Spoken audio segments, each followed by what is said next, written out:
One of the biggest challenges for most parents is finding balance. So who better to talk with than this week's mom boss, Alissa Rodgers, founder of Go Yoga and mother of 3. We touch on the best and toughest parts of being a mom, how she maintains a sense of self, and her take on the pandemic. So what would you say is the best thing about being a mom? You know, my answer changes, and I think the answer that I would stick with now is, it's like makes me emotional, is being able to nurture the unique qualities in each of these little humans, right? And I love my parents so much, and they did an amazing job. I mean, I thank them for me being where I was, but I did feel a sense of like meeting their expectations, you know, and I wouldn't have wanted it any different because they created me. I'm trying to parent just slightly different in that, like seeing each child's unique strengths and gifts and really trying to nurture those. And so they don't feel as they get older that they have to fit into a certain mold or a certain box or a certain set of expectations, because from what I'm seeing and doing the work that I do, that's like the cause of a lot of people's suffering, is just like trying to be something that they aren't. And so like one of just my favorite things about parenting now is like seeing my children for who they are individually, and they're 3 very different people, which is so crazy, you know, and being able to nurture that in them, and just seeing certain things bloom. It's so amazing to watch these little humans like grow and grow. Life is amazing. What do you think is the hardest part of being a mom? I would say it's balancing it all and not being too hard on yourself, right? And not trying to be all the things. I was at a conference once, and Rachel Hollis, who's an author, and she's pretty raw and real herself, she said something that was like an aha moment for me. She said, at some point you've got to realize you are the parent your children were meant to have. So stop beating yourself up for all the things that you aren't doing, all of the things that you don't have time to do. You know, like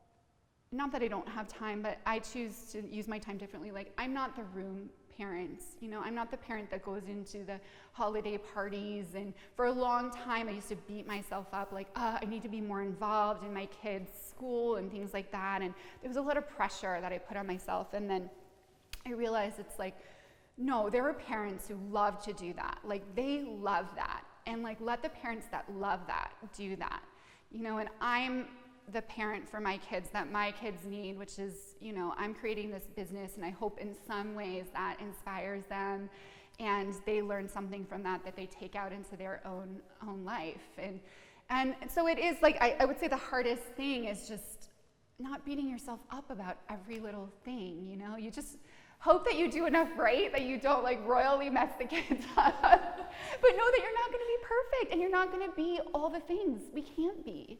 You know, we're one person, and, you know, just do the things well that, like, you really love about parenting, and leave the rest behind. When it comes to being a mom and being a business owner, how do you think that helps you, and how do you think that becomes a little difficult? Yeah. And I don't know that it's different for non-business owners even this day, but like just work, you know, bleeding very much into personal life. And I think now that so much has moved online, I'm sure non-business owners are feeling this too, where you can just get on a Zoom call at any time of the day. You know, I was visiting one of my good friends a few weeks ago, and it was like 7 p.m. at night, and she was still on a Zoom call with work while cooking dinner. She had a baby on her hip, you know, like this is like life for many people now. So maybe that was more prevalent for business owners to work more of a non-traditional schedule, and you're working at all hours. I don't know that that's much different now for a lot of people. So I think what is really important is that you do have periods where you're fully present. And I mean, I teach presence. I mean, that's what we teach in yoga, right? Is to be fully present with your experience. And I still have to be very mindful of creating this space, because it's so easy to be on your phone and your child's talking to you. And I love it when my kids are like, Mom, you're not paying attention. Because in that moment, I'm like, you're right, I'm not. Like, this can wait. I only have you in my house for so much longer. Like, you need my attention. And so creating those spaces, like, we don't do phones around the dinner table. We try to have like device-free Sundays sometimes, so you can have that sense of presence with your children and put work on pause, at the same time, which is, you have to recognize, like, not everything with work is an emergency, and recognize that, which is hard sometimes. With having so much going on with the kids, having so much going on here, how do you not lose yourself in it? I have to still make time for myself. Yeah, and it's hard when your work is like the thing that you also do for self-care, but I have to. I actually schedule classes in my calendar just like I would meetings, because if I don't, other things will start to fill up that time, and that's just how I have to do it. I also get up before my kids every morning, and my first hour of the day is technology free, so I do not turn on my phone for the first hour. That's when I'll put on the coffee, I do my meditation, and then I read just books that really fill me up. And that, coupled with taking a few classes a week, I'm not doing 5 or 7 classes a week. I don't have that kind of space in my life right now, but I always challenge myself to get to 2 to 3 classes a week. I book them in my calendar, and if I can do that, waking up early for my me time, getting 2 to 3 classes in a week where I can move my body, that usually keeps me in balance. But I've got to be pretty regimented about making that happen. When I slip away from scheduling that, or I start to sleep in, I feel it. I feel, all right, I'm not being the best version of me, so I need to get back to what I know works. What would be your best piece of advice for, a mom or a dad out there who may be a business owner, or they're just at home working all hours? What's your advice, or to parents in general?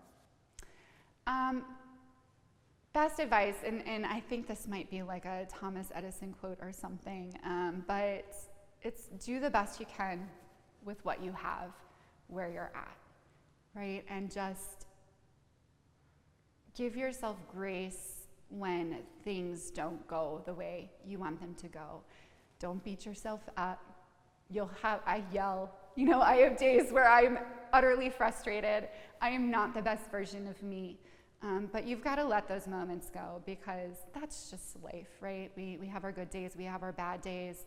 And what you just want to shift to is you have more of the good days, more of the good moments, and you move away from less of the ones that aren't working for you. But ultimately, it's just do the best you can with what you have where you're at, and make sure you're taking care of yourself along the way.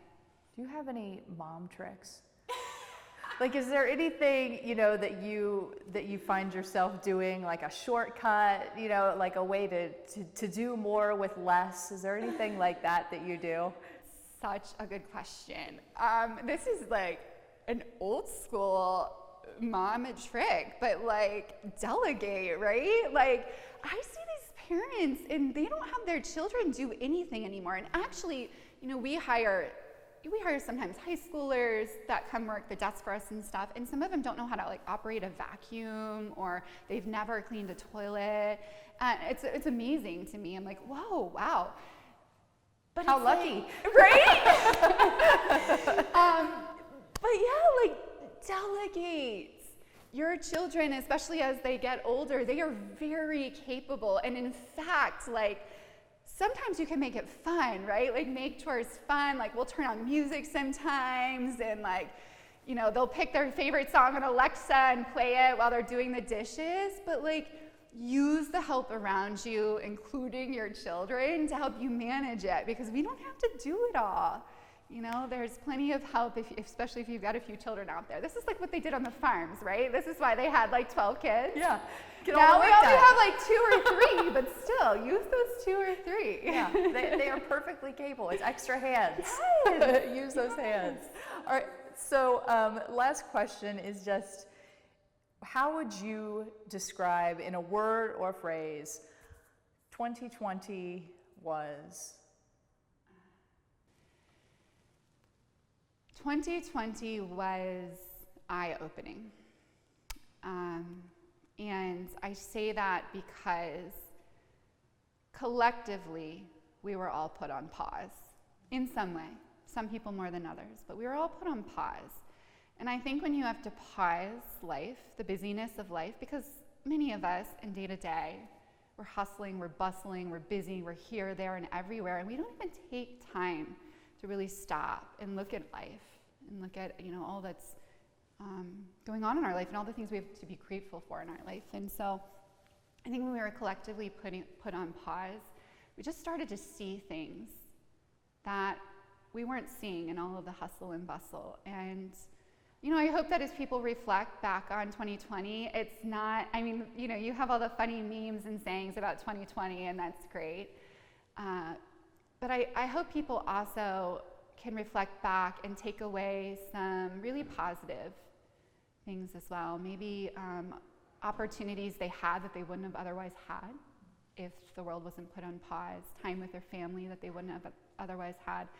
And in some way, you know, for me, it's like, I want to move into a new normal, not the old normal. And what can I take from some of those eye-opening experiences I had in 2020, which is things like spending more time around the dinner table with my family, cooking more meals at home. How can I take pieces of that into the new normal? Trust me, I want the world to open back up too. You know, like, I can't wait. But I also just don't want to go all the way back to the way things were. I'd like to take pieces of what I really appreciated about this past year and create a new normal, you know, one where, you know, there are some pauses in life where we can just pause with like the simplest things and find pleasure in those, you know, less running around like crazy people with our heads cut off half the time, and you know, just take time for things like this, just to sit and talk and have real conversations and more meaningful moments.